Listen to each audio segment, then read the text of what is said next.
Hey everybody, and welcome back to another exciting episode of the VOD Squad, the show where we talk about streaming technology. This is episode 228 on the absolute last day that we will ever stream in March of 2021. I'm Clyde, and today I'm joined by Matthew Ross. Hello? And Mike Laston. Howdy, everybody. That was not the order you usually do things. I know, you guys are in the wrong order, and it broke my brain, and I had to just go back to autopilot. I'm so sorry. So this is are you saying this is the ultimate episode? No, it's just the absolute last. Yeah. The ultimate episode. Ultimate episode of March 2021. Well, I mean, exactly. Yeah. I mean, it's not very often we get to stream on the last day. That's true. Usually we'll see you next month, but I'm all fine for calling this the ultimate episode. Okay. Of March. We could just say this is the last episode of the VOD Squad. The last episode In March of 2021. Of March of 2021. I think that's great. Yeah, I was going to say, did somebody join our Patreon at that level? Oh, hey, yeah, remember that is still a Patreon perk, everybody. If you give us, I don't remember how much money, we will quit. Yep. We will stop producing episodes. I think it was $1,500 a month. We and won't we will make continue any videos. to not make. Yeah. Yep. Yeah. It can be done. Mm-hmm. You can silence me. I know. I think it's a pretty good perk, quite frankly. Yeah, I think I've got other projects I could work on. Yeah, it's fine. Whatever. It's not a big deal. Oh well. Hey, how are you guys doing this week? I'm doing all right. Yeah. Good, yeah. I made it back. You made it back. Well, Where did you go? I was here last week, and I made it back again this week. So I see. It can't have been too bad. When you said I made it back, I was thinking he went somewhere. Well, I mean, there was that one week where I got stuck on the side of the road. Clyde usually doesn't go anywhere. Where did he go? Well, I go places all the time. Across the hall, into the garage. No, I go to like Wisconsin and North Dakota and basically Canada, and I go I'm all over the place. Oh wow, you are quite the mover. I got to go down to Mississippi here in a few weeks, and wow, yeah, jeez, I just don't brag about it. Oh, jeez, that's awesome. I would totally be bragging about it. Guess what? I am gonna go today. I'm gonna go. Yeah. Well, I mean, like in July, I had to make a trip to Wisconsin to get fireworks, and then my parents live in Wisconsin. So why are fireworks better in Wisconsin? Because they sell the good stuff there. They don't sell. Minnesota refuses to sell the good stuff, and no they aerials or complain anything like that. They're losing out on all the tax revenue that's going to Wisconsin. It's the same logic they used for years and years. You couldn't buy alcohol in Minnesota on Sunday. You literally couldn't buy it. So everybody would because Wisconsin's right there. So everybody would just go across the border on Sunday, which is like the worst day when you're talking football season. People want beer with their football. Okay, I can drive 20 minutes to Wisconsin and stop at the bar. There's a bar that's literally like the first exit when you get across the border, and they get so much business. Yeah. I mean, we've gone over there and bought kegs and stuff in the past because, oh crap, it's Sunday, or it's after, like, they would shut down sales at like 9 p.m. 9 p.m. It was like 9 or whatever, and for like the stores.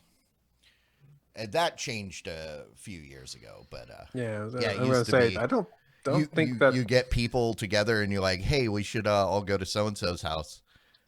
Crap, we can't buy beer. Who's going to Wisconsin? Yeah, meet us at so and so's house. That guy, it was a sad day for him though. He's like, my money printer's gone. Mm-hmm. Must have been what he felt like. Mm-hmm. I mean, the state of Wisconsin itself was, although the pandemic totally made up for it, because Minnesota shut everything down and refused to budge. So North Dakota and Wisconsin are like, yeah, hey, come spend your money here. And Minnesota and Wisconsin have been booming for the last year. Just money machine. It's like, you know. Very cool. But what are we actually here to talk about? Okay, I'm going to try my best to say these words and be understood in what I'm trying to say. Okay. Paramount Plus has received the rights to the what it is called, the soccer league of Italy's Serie A. I don't know if that's correct. Apparently, it is one of the many different soccer leagues, or excuse me, football leagues. Mm-hmm. You have Premier League, La Liga League, Liga 1, and Bundesliga League. Series A is one of the big 5 European leagues.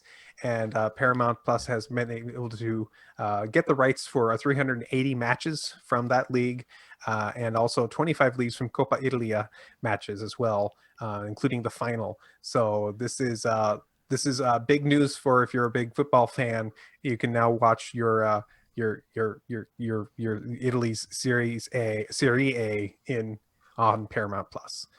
Did that make sense to anybody? Yes. If you're Yeah. a fan of Italian soccer, then you're in luck. Did I do okay in pronunciation? For the most part. Just Okay. remember, Liga is, just like league. So Okay. Bundesliga.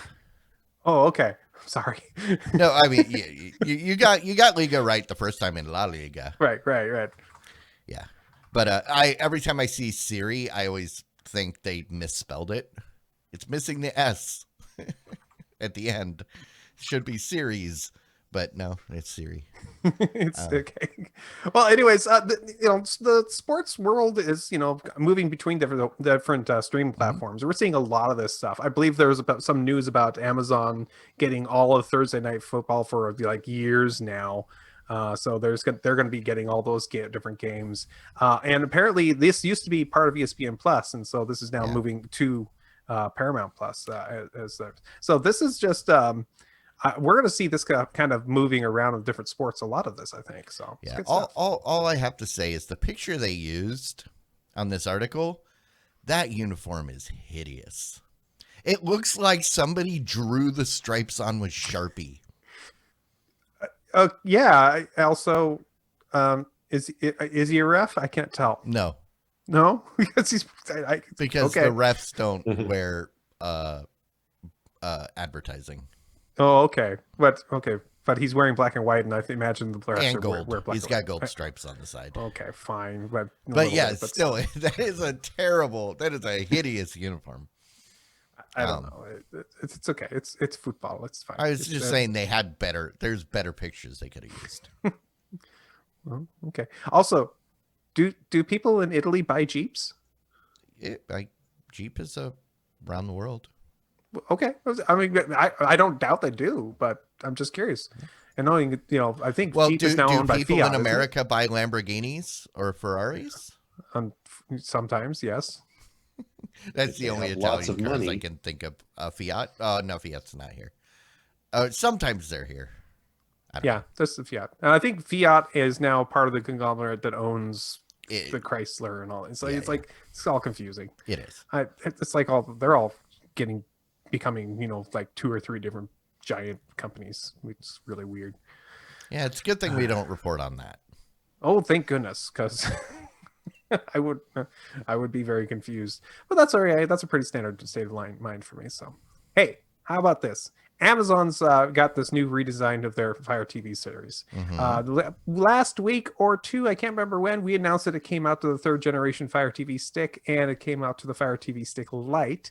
Now it looks like they are rolling out to many more of their previous devices, including the Fire TV Stick 4K, the Fire TV Cube, the first and second generation, and the Fire TV third generation pendant.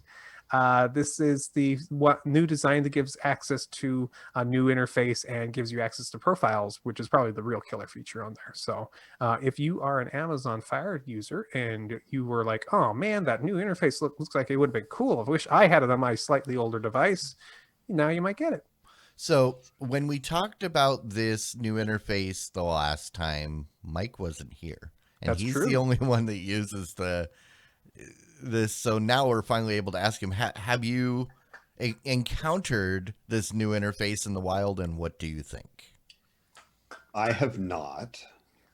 It is not, at least that I'm aware of, available on the Fire TV Cube second gen yet. So I have a Fire TV Cube, a Fire TV Cube second gen that I use. I also have like some other version of the Fire TV that's older than that. Actually, both older versions of the Fire TVs, but they haven't rolled out yet. So I'm kind of like torn on this one. Like I really want the profiles functionality, because guess what? I don't watch the same things as my 8-year-old or 13-year-old daughters. You don't? I mean, My Little Pony, but other than that, Sure.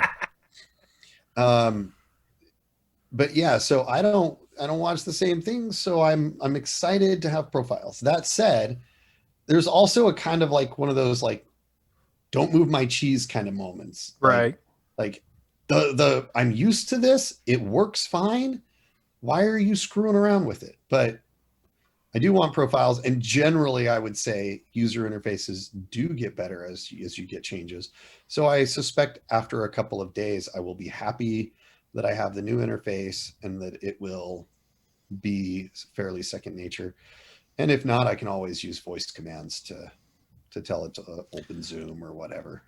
And Zoom, I don't remember, is this new interface coming to the Fire TV apps like on Roku and Android TV?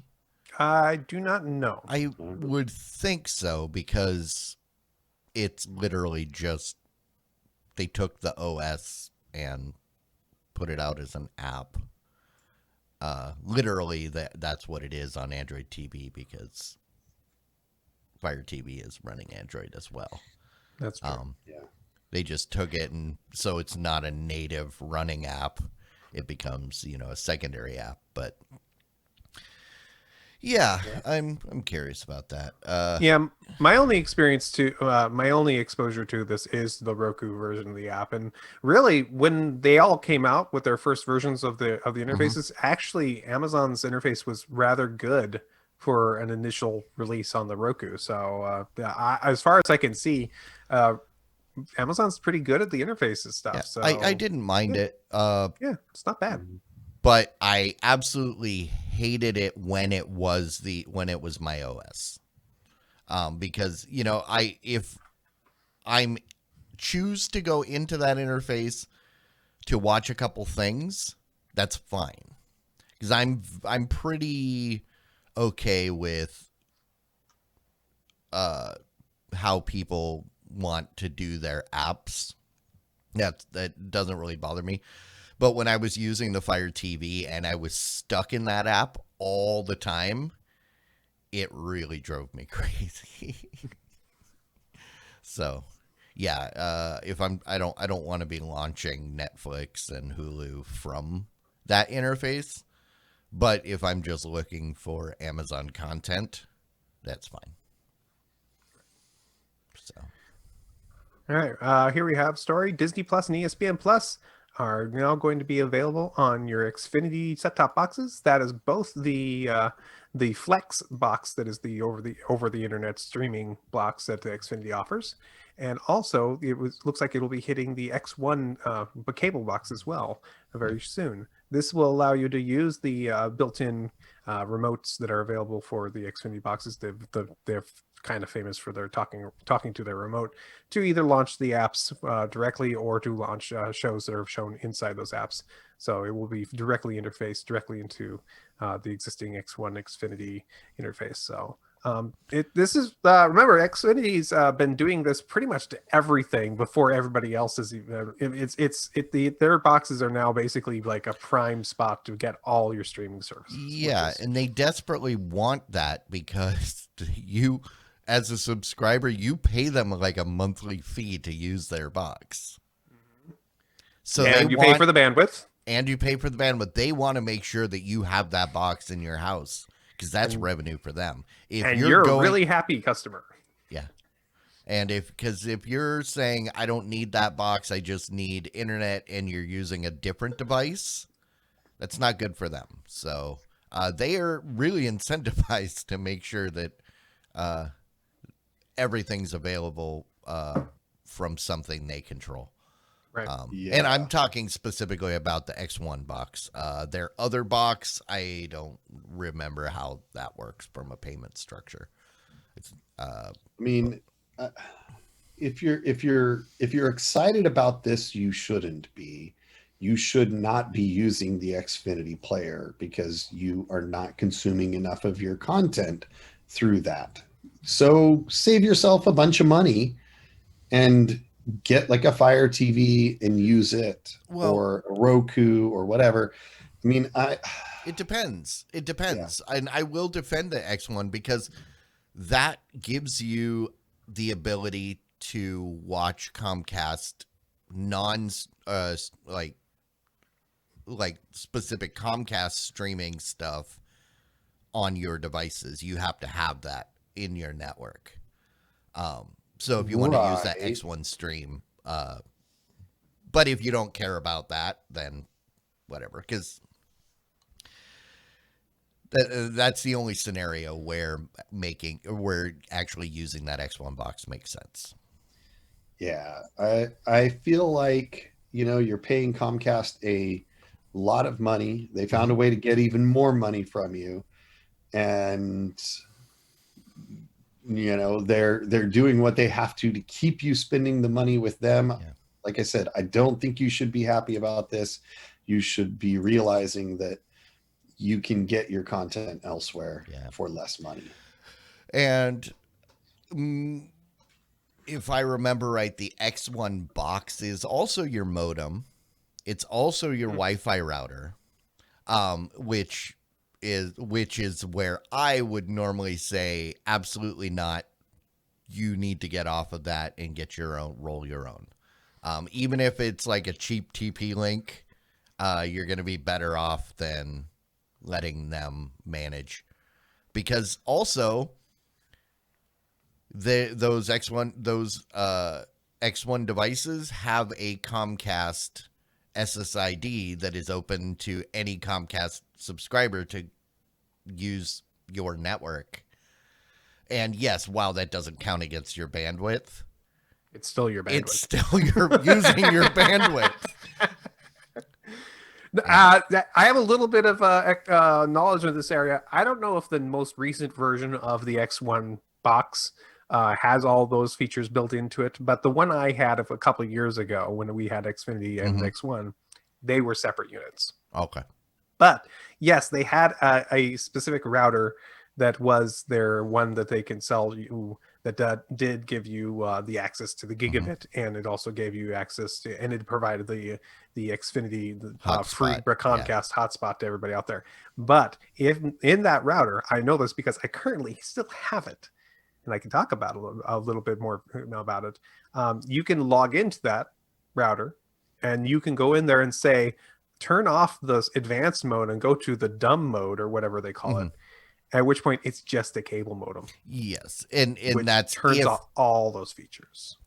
And unfortunately, not all of them will allow you to do that. But for the most part, Comcast has been pretty good about that in the past. Because I know on the business modems, I had to do that on a regular basis. Right. But yeah, I was very happy when I logged into it, because I definitely didn't want to do double natting. It's just a headache I didn't want to have to deal with in my household. But nope, it just passes on the IP directly to my router. I'm very happy now. Thank you, Comcast, because I did end up purchasing the gigabit service through them, and because I used their modem and paid for unlimited, they gave me a discount. If I would have brought my own modem, they make me pay more, but I could just dumb down their modem, and also if it breaks, they replace it. So I'm like, okay. Hey, speaking of internet companies trying to give you TV, T-Mobile has been dabbling in the various televisions over the internet services. Yeah, they just made an announcement a few weeks ago about their new service, right? The new service. Well, let's see. They had T-Vision, which was like everything but the Viacoms. The T-Vision Live, which gave you the local channels. Live Plus, I think that's them both together. And then Vibe. Yeah. Which is like just the Viacom stuff. So are they adding another one? No, they're telling everybody that this is all going away. They're done doing it. They're getting rid of it.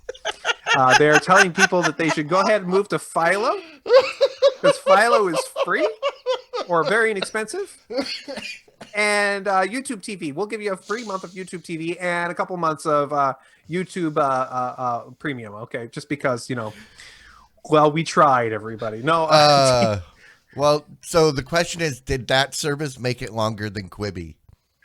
I'd have to look it up. I don't know. It's got to be close. It's only a couple months. Yeah, I think maybe Quibi was longer. Yeah, it looks like what they're going to do is they're going to provide anybody who's one of their provider on their customers. They will give you YouTube TV and Philo subscriptions for $10 less than their original prices. So. If I remember, didn't even last a Quibi. Yeah, it didn't even last. But also, I remember they caught a bunch of flack right after that announcement from the services. And I wonder if that had something to do with it. I don't remember if it was Netflix specifically, but somebody was angry that they were providing this service without the proper permission from the content owner. No, so that was so there's some contract law about how pricing and channel numbers are supposed to be. And specifically with the Viacom channels. That's what and what they did was they said, "Oh, we'll have two separate services. They're not the same," which is the T-Vision and the Liva or whatever they called it, the Vibe. And they said they're separate services, and Viacom went and basically took them to court and said, "No, so you're not supposed to get around this." I'm wondering that this is the result of that. Probably, if they went, okay, this is totally not worth the hassle. Sorry, guys, we tried. Also, but the way they were doing it was making it cheaper for everybody, including themselves. Yeah. But apparently, because they got this court this back, they were going to have to pay more money, and they were probably looking at the numbers and going, okay, it's not worth it, which, is sad. Oh, well. Ish. So Xbox Cloud Gaming, that service that's kind of becoming Xbox Cloud, whatever they're going to call it. They've given it a name. What was the name they gave it? Was it Stadium or Arena or something like that? No. Was it the Apple? Was it Liva? No, wasn't that. I can't remember actually what they call it. They actually Microsoft, get better at naming. Jeez.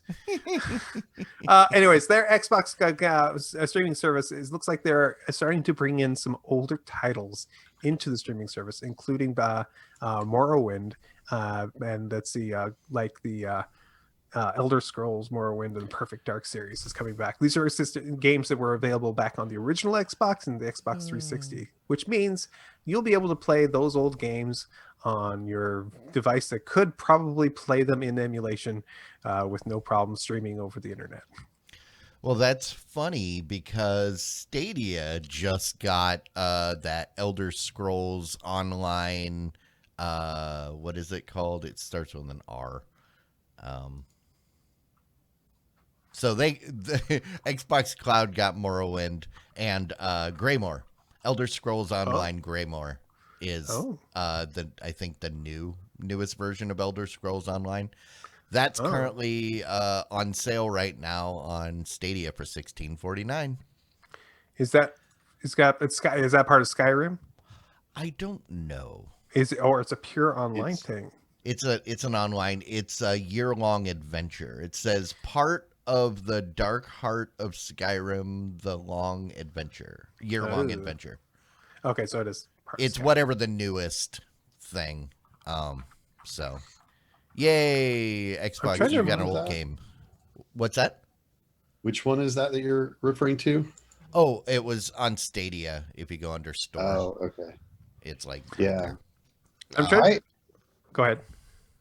I was going to say this is pretty awesome in my book.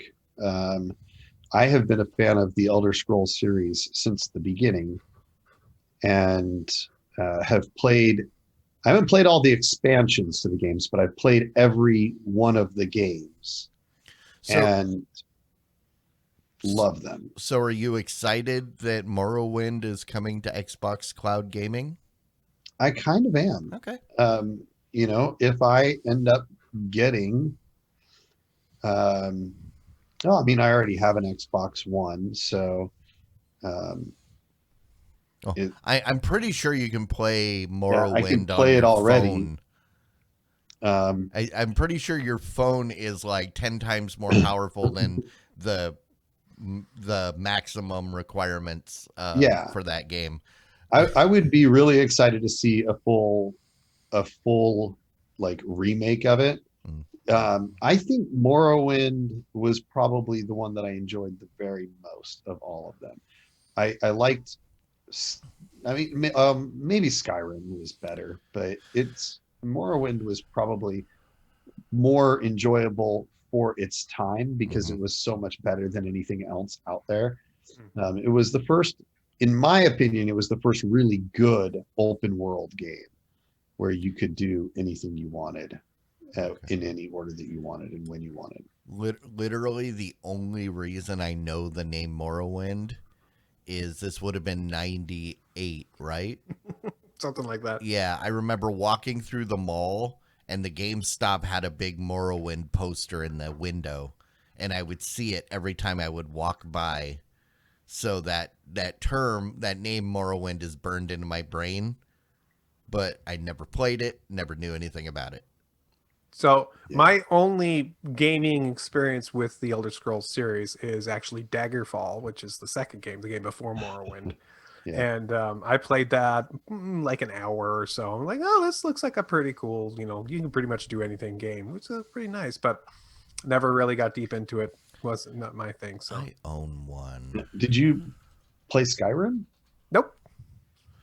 I own Skyrim on a couple different platforms, and I tried that. I couldn't get into it.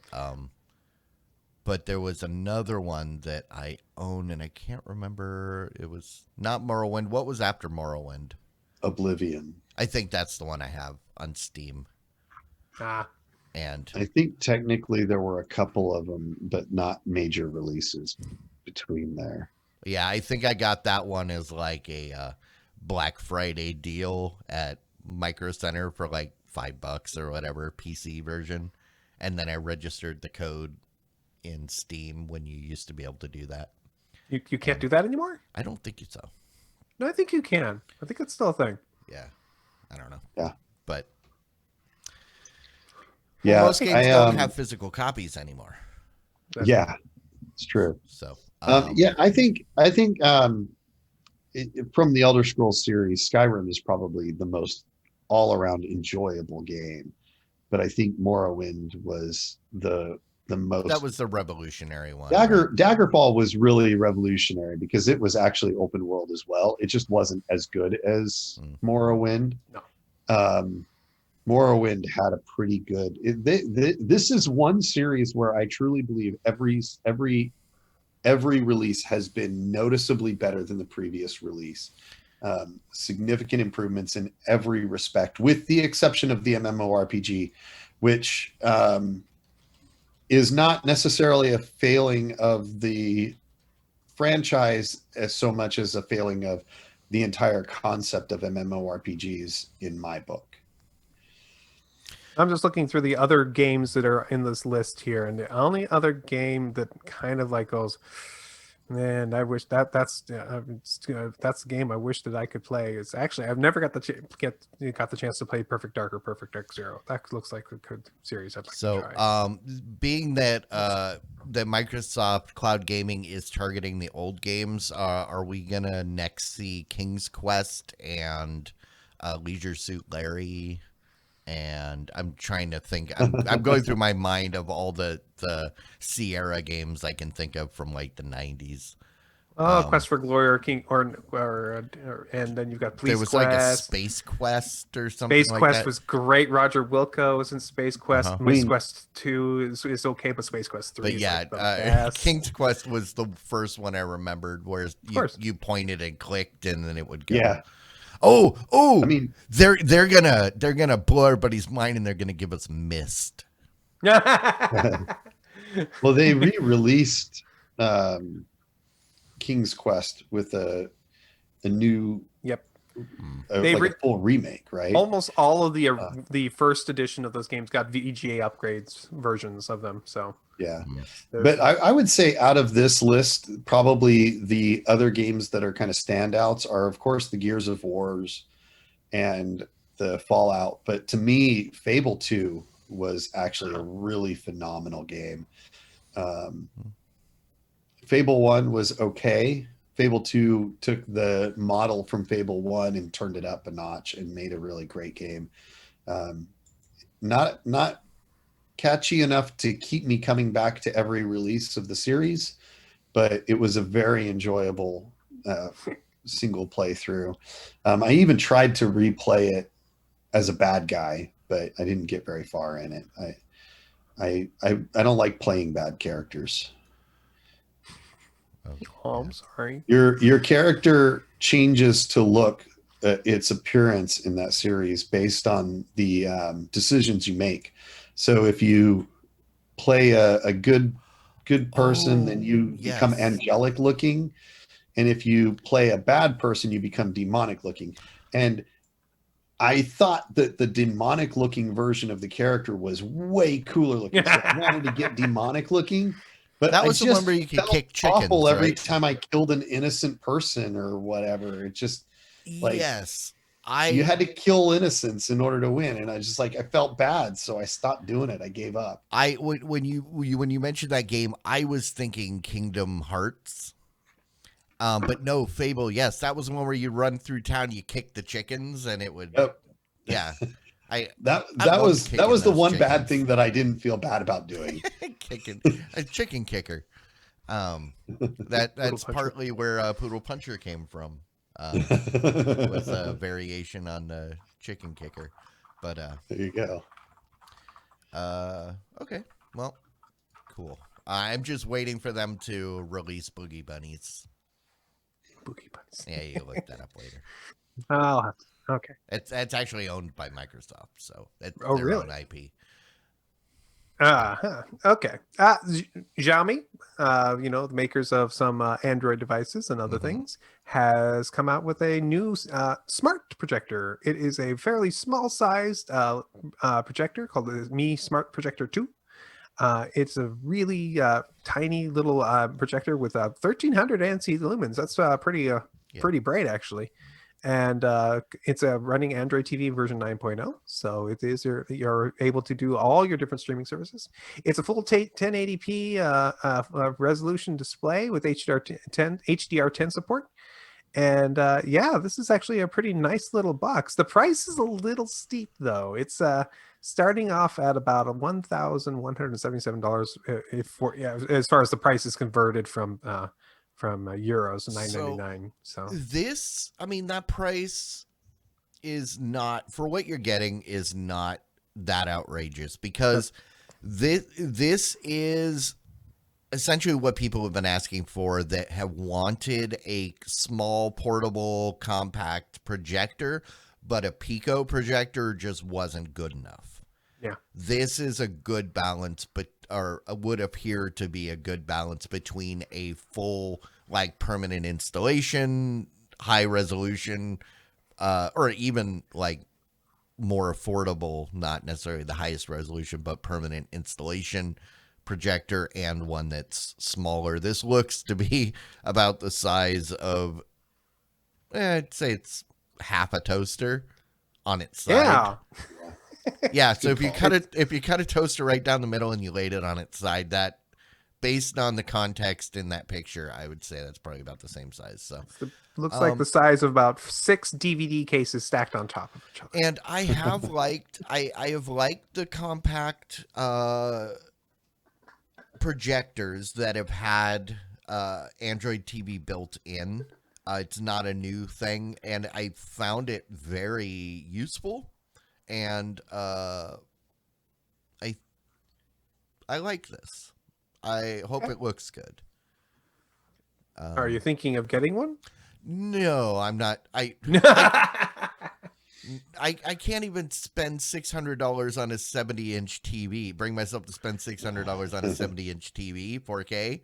I'm not spending $1,100 on a little projector that I might use when I'm sitting someplace waiting for something. It's not battery operated, right?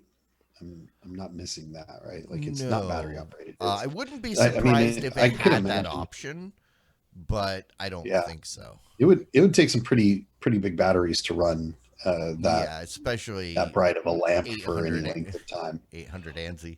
It's got a battery in it. Does it? No. I kept reading because it looks like it doesn't, but I kept missing that it was battery powered. Oh, there it is. Okay. It won't waste battery. Yeah.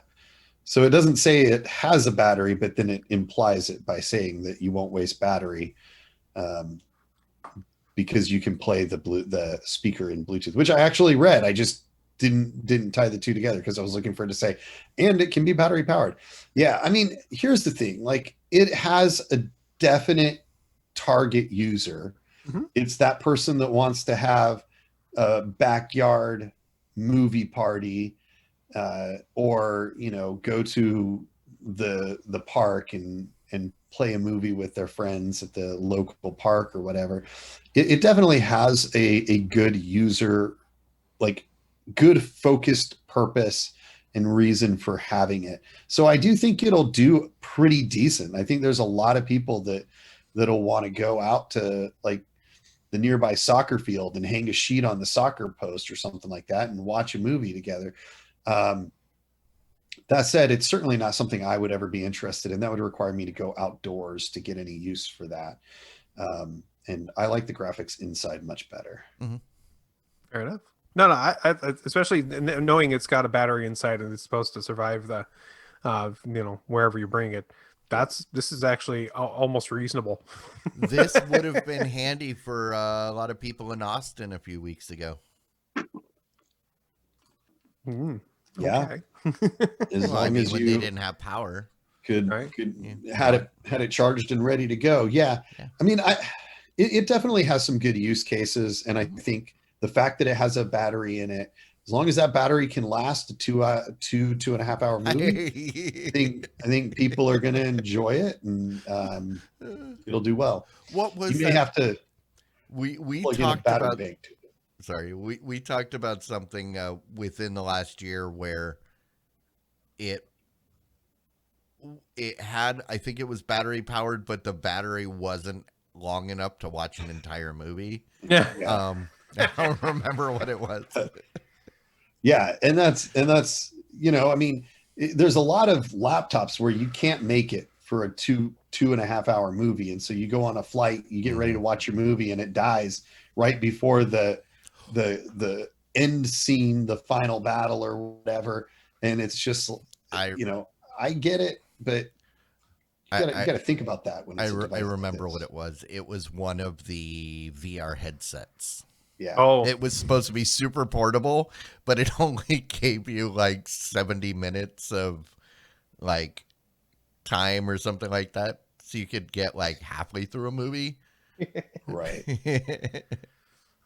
Well, I mean, and like I said, if it can be charged via USB and you take a power bank with you, you can probably get that full movie out of it. The same thing with this, but it makes it a lot less appealing when you start thinking, oh, I got to remember to have a power bank and everything. But I think it's interesting and appealing to people that like to go outside and watch movies with friends. Fair enough. Two things I don't like. Not for you, sir. Hey, anybody out there been watching their favorite shows on Hulu, especially on an Android device? Yeah. Isn't it just amazing the picture that's on that thing? Yeah. I mean, have you ever seen it on a 4K display? No, I don't own one. It's so okay. 1080p, it's beautiful, absolutely beautiful. Well, this whole time it's been 720p, just so you know. Hulu has just announced an upgrade to the Android TV app that finally allows the device to play back their shows from 1080p on some devices. That NVIDIA Shield that you bought for the 4K to watch the TV shows on. That you've been like, I want to watch the really high resolution videos, and you're like, you didn't know you're watching in 720p the whole time. So yes, it looks like this is finally going to be happening for some devices, and I don't understand why they haven't been doing this the whole time. Thanks, Hulu. You know why? To prove my point that you don't really care if it's 720p? Because nobody complained. Oh, it's one of those things that if it's people aren't complaining, why waste time and resources? If it had been something that people were screaming, how dare you not give me stuff in full resolution, like they were to Netflix. Oh. See, Netflix raced to get 1080p out as soon as possible because 1080p TVs were out and people were angry that they couldn't watch their TV. They couldn't watch Netflix in 1080p. Same thing with when 4K came around. Meanwhile, Hulu in the corner is like, well, at that time, Hulu was free, had a free option, and Hulu had other stuff, and people just kind of forgot about it. But I mean, this also goes back to my point where most people will never notice unless you specifically tell them what resolution you're watching. They wouldn't notice. Yeah, if you do it side by side comparison, sure, you can spot the differences. I think so. So here's the thing: like, if you're used to watching 4K video on a 4K TV, and you watch the same show that you've been watching in true 4K in 720p one week, you will probably notice that something is off. The problem is that most comparisons are so poor. You've got and it's very hard to tell resolution differences in the middle of an action scene or in a fairly brightly lit scene. It's when you start getting into like poorly lit scenes or kind of more like slower paced stuff where you're looking at a person's face talking or something, where you can actually start to see that, hey, that person, there's not a lot of detail on their face. Why is that person's skin so smooth and stuff? Like, if I look at myself on the screen, the video that I'm getting from you, Clyde, my skin is far more smooth and consistent in color than it really is. I've got freckles and things that are hard to see at this resolution because it all blends together. But if you don't ever see what my actual face looks like, you aren't so horrified when you see it. Yeah. And most of the stuff you would watch on Hulu was stuff that was broadcast in 720 or maybe 1080i anyway. Yep. So then when you watch it in 720 on TV, it looks exactly the same as it did. It looks great. And I mean, even if you A/B'd it on your 4K TV going from the ABC live stream to the Hulu, and it looks the same. That's right. So source material. But yeah, again, unless you've got some way to A/B test it and, side by side, people don't notice. Yeah. And that's part of the reason I haven't spent the money to go to 4K, because I've just been like, And Hulu's my number one. So why do I need to go to 4K to watch my 720 stream? Yeah. I mean, I would say that for sure you can tell the difference on certain types of media.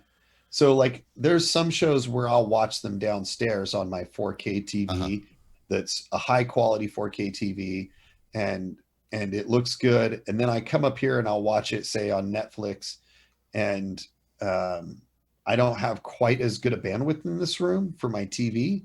And so it often gets downscaled to like 1080p or whatever. And I can tell the difference visually because I'm trained to that higher resolution. But again, it's got to be something that you already know looks better than what you're seeing it Mhm. now in 4K. Because again, you like you said, you got to be able to kind of A/B it.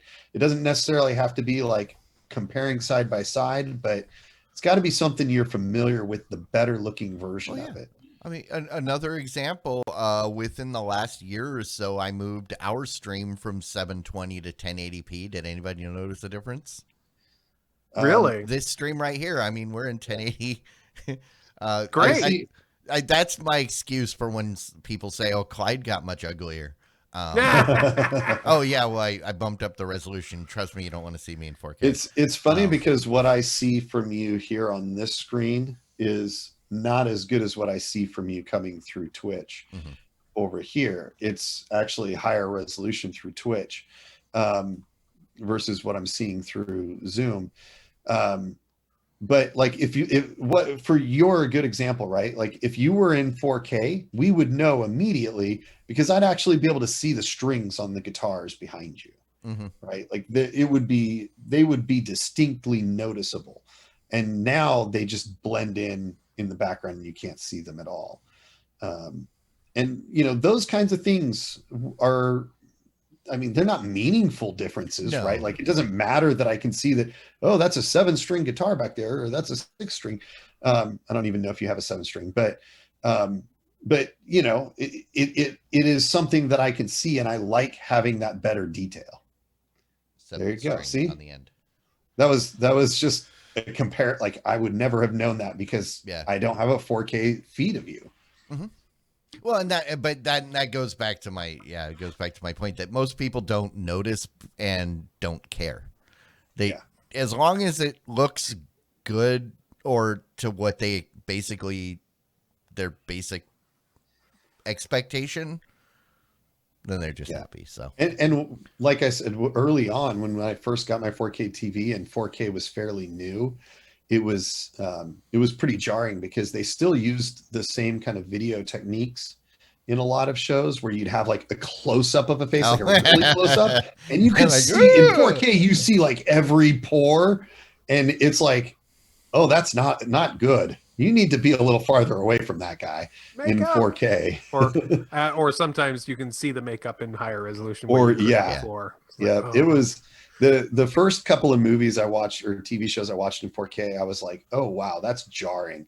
And then you watch them for a little bit longer, and you slowly see them get better and better as the producers and directors realize that yeah, we shouldn't zoom in that close on somebody's face Yeah. at this resolution.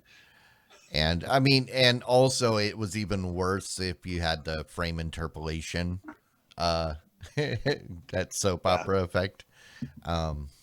But what else is happening that nobody was expecting? So we have one last story here. If you are a fan of your PlayStation 3 and your PSP, we have some sad news for you. The PSP, the PS Vita, and the PS3 are all having their online stores being shut down as the PlayStation 3 and the PSP are losing their store on July 2nd. The Vita is losing their store on the August 27th. There are some good news about this. Like, for example, you will be able to re-download anything you have downloaded previously. So if there was a game that you downloaded on any of those platforms and you deleted them and you wanted to re-download it after the date, they will still allow you to re-download those games. But you'll no longer be able to purchase any new games using the digital store. That also means you can't purchase digital add-ons as well. So buy them now. One thing that seems really upsetting to me is like if there's in-game purchases that the game has, and that's something that you want to be able to do, that will no longer be available after these dates as well, which is kind of sad. I mean, Oh, good. Go. I was just gonna say that as a person that spent a lot of money on like Guitar Hero and Rocksmith advanced songs and stuff, I would be super pissed if my PS3 hadn't bricked like 6 or so months ago. And so it's like I wasn't going to go out and buy a new PS3 at this point. So I would have been pretty annoyed at this because I'd be like, I can never go back, even though I haven't touched it in like a year and a half. Like, I can't go back. I'm mad.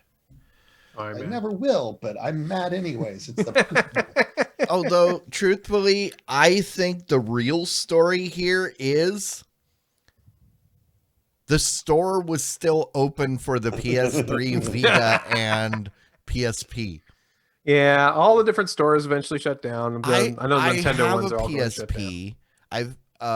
And I didn't know the store was open back in 2012.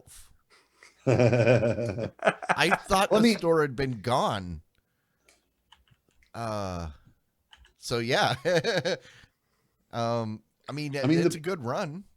Yeah. Like 10 years almost. The Vita was a good device. I mean, it came out 7 years ago. So it's obviously, or 8 years ago, maybe. Yep. 7. Like 2012, 2013, the Vitas were for sale. Yeah. So, I mean, it's had a good long run, but it was a good enough device that, especially for kids, I could see them still using it. Though, of course, they wouldn't be kids anymore. So I guess that's kind of the point, right? I mean, the PSP itself is such a good product. It's from like 2006, right? Yeah. It's such a good product that like last year Nintendo copied it and put it back out as like the Switch, whatever they're calling it. But I mean, every once in a while I pull my PSP out and play a couple games, and yeah. I used to travel with it, but then I got a smartphone. Yeah, I mean, PlayStation has made some pretty great devices over the years, and those portable ones were probably amongst their very best. So yeah, I would venture to say they've made the only portable devices aside from the Game Boy that were that popular. Yeah, I know the DS is fairly popular, but it didn't have as but yeah, the only thing that was longer lived is probably the Game Boy. Mm-hmm. And when I say Game Boy, I'm talking all of the iterations of the Game Boys, including the DS and the 3DS and all that. The DS is, I mean, I guess you can't. Can you still buy the DS? No, the 3DS has also recently been finally removed from. I mean, they've been out like, I think we got our 3DS like 10 years ago. Mm-hmm. Yeah, the really DS line, as my understanding, the DS line is one of the most successful consoles of all time. Yeah. I believe it's only been only behind a couple of the other big product launches, but that includes the original DS and the DS Lite. Yeah. It doesn't include the 3DS. It doesn't include the Game Boys before it, but just that line is supposedly like one of the most popular ever. I mean, yeah. Back to my point, of all the companies that have tried to do portables, right. Atari had the Lynx, Sega had the Game Gear. TurboGrafx had the one that made the most sense because it used the same games as the console, right. And that didn't take off. You had that Neo Geo one in the early 2000s. There was that one that was a cell phone The Nokia. Yeah. There was that Nokia Nokia one that Edge. was also a cell phone. Yes, that you held sideways. Yeah. Yeah. So And they tried it PlayStation and Nintendo are the only two that have managed to crack the mobile market in a meaningful way. So, True. Yeah. well, there are also some people out there that have cracked our hearts in a meaningful way. Ow! I know. Although this was a Ow. good way because they Hurts so support good. us. They're the patrons. They provide monetary support for this, dare I say, jackassery on a weekly basis. You could say that. I guess. could say that. Whether or not it's completely accurate doesn't matter because that's kind of the point of the show. All of you that have been supporting this show over the last year or two, you are awesome. We appreciate it. If you would like to join the ranks of those that support this show, head on over to patreon.com/the Squad. I know it's complicated. And on that note, why don't we get over to some rants and some raves?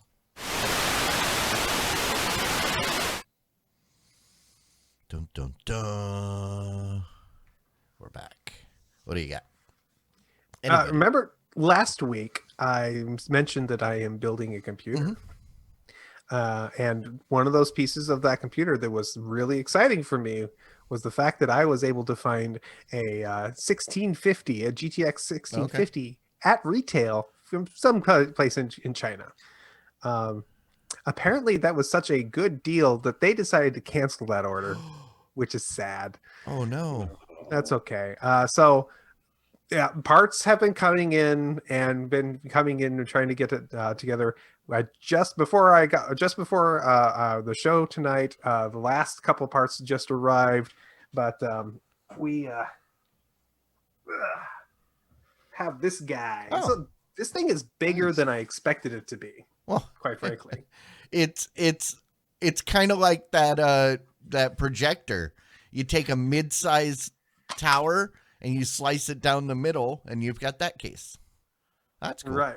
Yeah. The cool thing about this is it's completely modular. The sides all come off very easily. Just a couple thumb screws I already pre-did.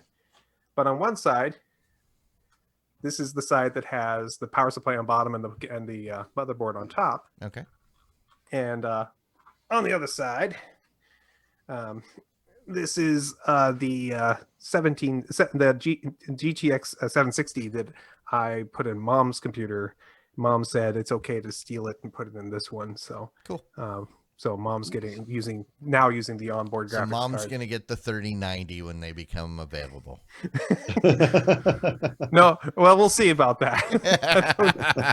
But anyways, this is everything in here, not the fan you saw on the CPU right now, but the fans that are on the back and the bottom, and the fan that I'm going to put on this is all going to be RGB. So my son will be able to make the whole thing glow and be that unicorn vomit color if he wants it to be for. Okay. So what did you end up getting for a processor? Again, my original plan was to use that AMD, the Ryzen 3 3200G that I had. Yeah. That was what in my Linux box that I was using last week. Since my wife decided it would be okay to steal the graphics card because Daniel's didn't come, I went ahead and put that in her machine, and I gave these older. It's a 1500X. Okay. Yeah, but it's still a 4-core, and it's basically, I looked at the specs between the two; they're almost exactly the same as far as processor speed. But he gets the dedicated graphics and doesn't need the and she's just using it for she barely plays any games anymore on hers, so it actually works out quite nicely. This gets him all ready to go, and this case, although it's bigger than I expected it to be, is an amazing case. I would totally buy this again if I wanted something that looks this damn cool. And just a note for anybody out there that is looking for CPUs, do not buy a Ryzen from the scalpers. Best Buy actually has them in stock. That's true. and $100 cheaper than Amazon. That's true. Just a tip. All right. All right, Mike. I wish that I could think of something to talk about. Did I mention? Was I even here last week? I don't even remember. I think I was here last week. I believe you were. Like ready to pass out. Yeah, and I think that I don't think I talked about Falcon and Winter Soldier. Did I? I probably Only briefly. did. Okay. Well, I haven't watched the second episode yet. I probably talked about it before. So I guess I don't have anything to talk about except the fact that I've had no time to watch anything. That's my rant. No new TV because, well, actually, no, I will make a correction on that. I have been watching the series alone with my wife. Watching it on Hulu.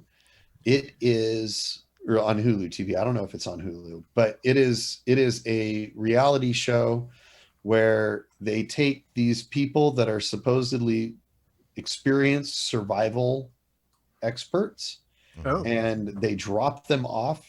At least all the episodes we've watched so far. This isn't the naked one, right? No. Okay.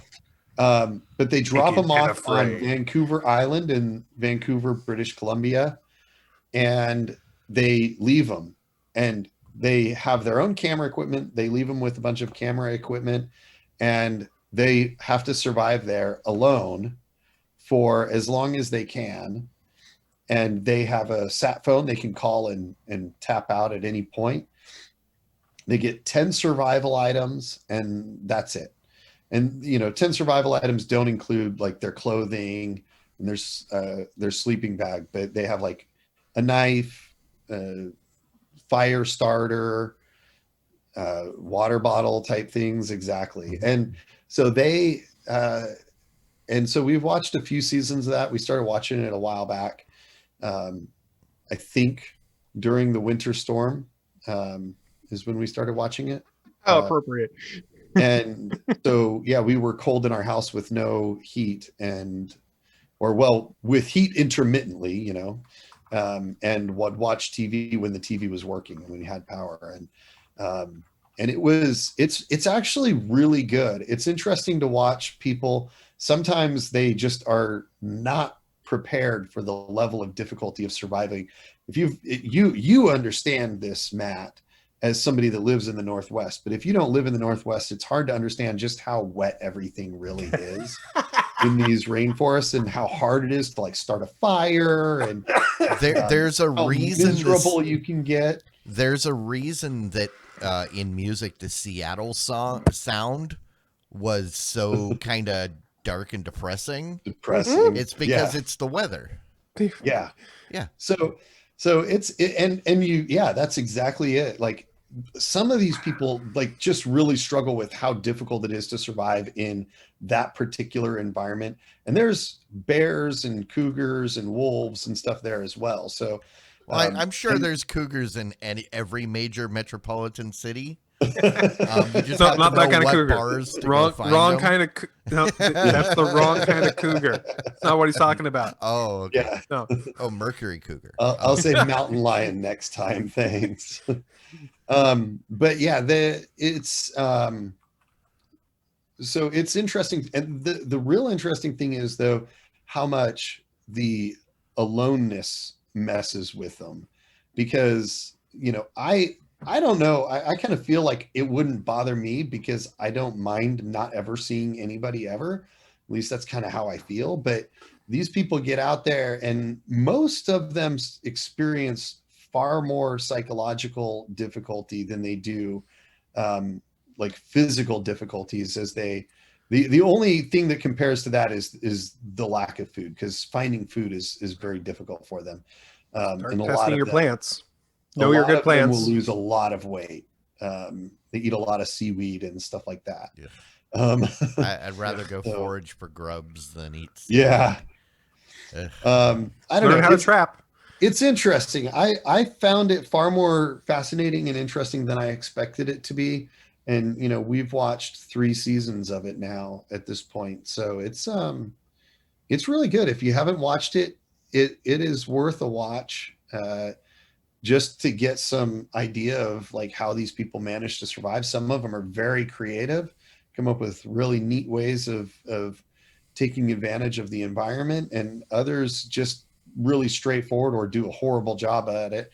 Um, but you know, the people that have won have been out on their own with nothing except those 10 starting items and their clothes for about 3 months, I think is, you know, and, you know, some of them you're like, you see the guy that wins and you're like, that person probably could have just stayed there forever.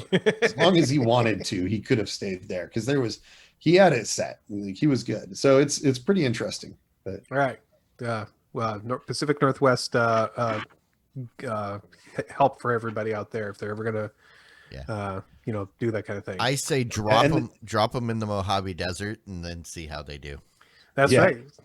Well, and they see, the thing is they always drop them like at the beginning of fall. So it's just starting the rainy season where you basically are going to get rain every day from now until you leave, unless you happen to make it like 9 months. Yeah. Your go bag should be in your vehicle at all time. Your go bag should have an extra pair of shoes. Yeah, they don't have to be good shoes. They just need to have an extra pair of shoes because you can make all the other clothes. Shoes, that's the one thing you really want. You'll probably want some type of tool so you can cut things, break things, sharpen things, whatever you need to. Something with a sharp edge. You know, usually it's a multi-tool for me. And as I was talking pre-show, the reason why I love this bottle is because it is not insulated, so I can boil water in it. Yeah, This is just a plain old-fashioned. Just stick this in the fire. I don't care. It'll boil. Just put it into water, boil it. Just make sure if you're gonna stick it in the fire, don't leave the cap on it. No, good point. That cap will melt, and then you'll be ruined. There you go. The one thing that I got from it that maybe would be the biggest change from what I would have done initially without watching these is that I'm kind of inclined to lean towards, you know, because the multi-tool sounds really appealing. But watching the way these guys handle the different things they have to hatchet deal with, I kind of would be inclined, definitely want an axe or a hatchet at least. I got my machete. I've got my desk machete. But a kukuri knife is probably where I would lean at this point. It's kind of a boomerang shaped knife. It's a very large blade, and it's got a bit of a curve to it. Those are famous because every time you unsheath it, you're supposed to draw blood, supposedly. Yeah, well, they watching how much they have to do with the knife makes you realize that you want a really good knife that's able to do a lot of different things. And so at least a fixed blade, a decent sized fixed blade, if not like a kukuri or something like that. Get yourself a good buck knife. They're made in the U.S. by amazing people. They're now up in Idaho Falls for the last 20 years. Formerly San Diego. Yeah. The secret between those kind of knives is that you can split logs with those by just getting it in there and whacking it to the other end. Right, and that's one of the reasons why, like, the one guy, I don't remember if he had an axe, but there's been a couple of guys that have taken kukuri knives, and but one guy used it for all kinds of stuff, including like splitting logs and things like that. So it but yeah, I think I've used buck knives as well, and I do think they make really great knives. Say, Chuck and Lori, I don't know which one of your kids is running the company now, but if you want to sponsor us, you know how to get a hold of me. That's right. All right. How about you, Clyde? What did you want to rant about? I haven't really complained about the weather much lately. So really? You haven't? Not as much as normal the rest of the winter, because we're getting to that point where it's like there's a little bit of light at the end of the tunnel. 2 days ago, I was sitting here and I looked at my digital thermometer. I've got a thingy out in the garage, and it went 72. holy crap, it was like 40 the day before and it was 72. It's like, sweet, I can go outside. I had about an hour before the sun went down. That's when I found out that the big bad wolf came through and blew my shed down. If you didn't see it, there's a picture in the bar on the Discord. And I was like, okay, well, no big deal. I dragged it, kind of got it back. I said, I'll deal with it tomorrow. And then yesterday, it was back in the 30s. And it was in the 30s again today. Yes, like 40 to 50 degree swings. Welcome to Minnesota. So I'm cooped up back in the house again. I was so excited to finally get outside. And I'm sorry, man. Here I am, and I've got a blown down shed. It's in the backyard, but it's too freaking cold to deal with it. So my garage is full of all the stuff that was previously in the shed. So, yay. Rant complete. Congratulations. Right. You know, also show complete. I think this is time to call it. Thanks, everybody, for hanging out with us tonight. Thanks, guys, for joining me. If you are watching this after the fact, just a reminder, we do this live every Wednesday night. Come hang out with us sometime. You can get in the chat. You can send us questions, comments. But also, you get to vote. You get to vote on the title submissions in the post show. And yes, that's right. There is a post show. Everybody head on over to tvs.showbot.tv and vote for everything you think should be a title. This is ranked choice voting. So whichever one floats to the top, floats to the top. And if there is a tie, we'll deal with that when we get across that bridge before I burn it. Also, if you want to take us with you in your car, or like listen to us in the shower, or wherever you consume your podcasts, you can go to anywhere, everywhere that podcasts are available. And just look for the VOD Squad. Give us a subscribe, download, and make your ear holes happy. All right. On that note, thank you, everybody. And we will catch you all next week. Bye. Bye. Diamond Club hopes you have enjoyed this program.